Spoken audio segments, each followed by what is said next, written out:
په خوست ولایت کې 4 سطله بې کیفیته اچار بیرته پاکستان هیواد ته مسترد شول.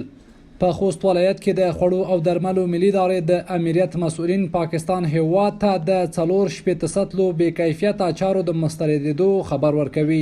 د یاد امریت مسؤلین وایي دغه اچار د پاکستان هیواد څخه غلام خان ګمرک ته وارد شوي وو چې د یاد امریت له لوري نمونه د کیفیت د ارزولو په موخه مرکزي لابراتوار ته استول شوې وه چې د کیفیت د ارزولو وروسته نتیجه منفي وه او پر همدې بنسټ یې بیرته یاد هیواد ته مسترد کړل. نن ورځ هم د تیر په شان 4 سطله غذایي مواد چې کیفیت د مرکزي ادارې لخوا منفي ارزول شوی دی بیرته پاکستان ته مستردوو.